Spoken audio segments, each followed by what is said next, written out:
I'm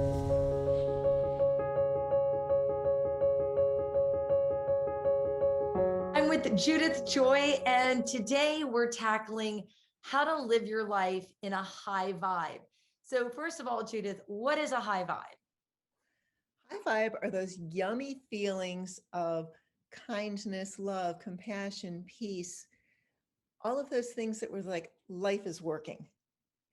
Um, Vibrations come across on a scale, and the low vibes are depression, anxiety, shame, blame, stuff like that.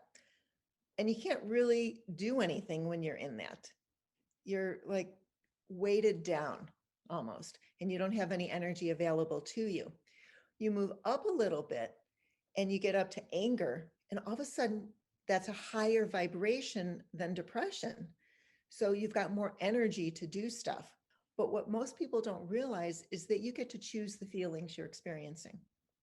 So if you're feeling really down, then and you're feeling the low vibe, you can choose to feel that, or you can choose to feel better than that.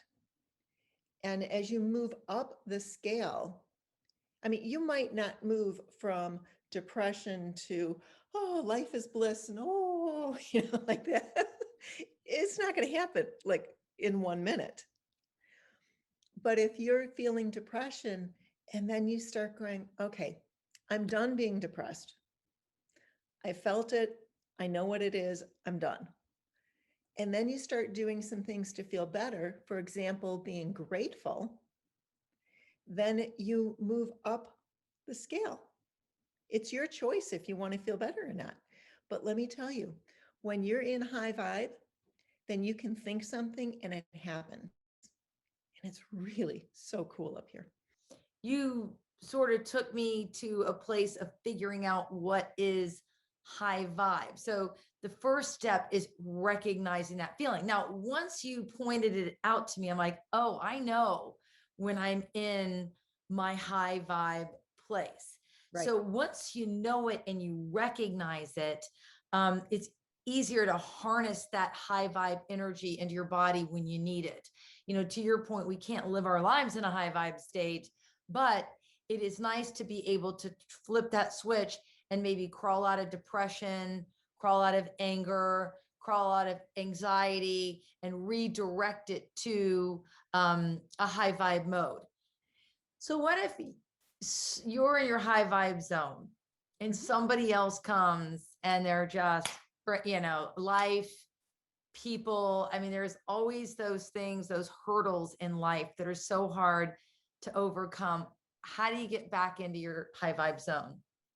Well, if you're here, this is you, and this is the other person, and they're coming to meet you, and you're communicating in this level. If you raise your vibration, they have some choices. They can come up to your level, so they can raise their vibration.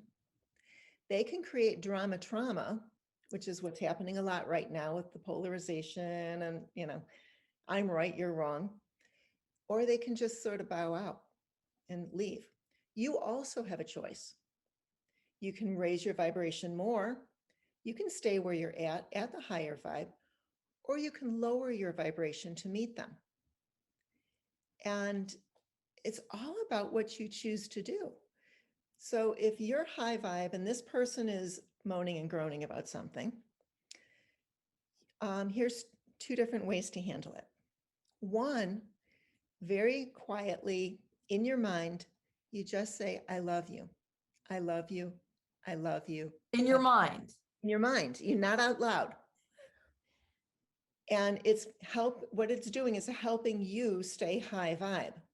It's also allowing you not to fuel their anger.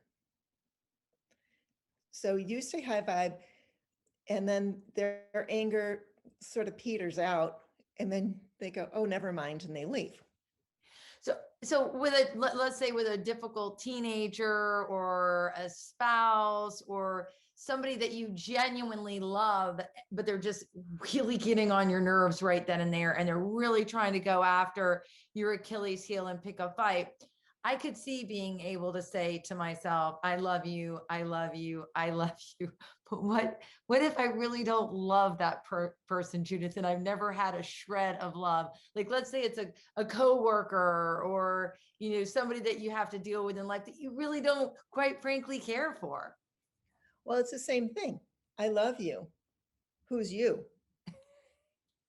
You could love yourself in that, but the whole idea is that you raise your vibration, and this is one way to do it. I see what you meant. Because when you said that, I'm like, maybe I could twist that I love you and just at that moment say, I love you, Gail. Like, don't go get down in the trenches with Nope. this person. Because the universe doesn't hear the word not. So if you say don't do something, then the universe goes, oh, this is what you want to do, because you take the word not out. Oh. So another way to do it is that you're talking and they're moaning and groaning about something or complaining. If you interact with them and ask a lot of questions and know you're wrong and stuff like that, it just keeps it going. However, if you're going, wow, that's an interesting way of looking at it. Or, there's nothing to fight against. So eventually it peters out. All right. Needless to say, this has been another very enlightening session with Judith Joy, as always. And I look forward to our next conversation and how we can explore the amazing ways that you help people live in a high vibe. Thank you so much.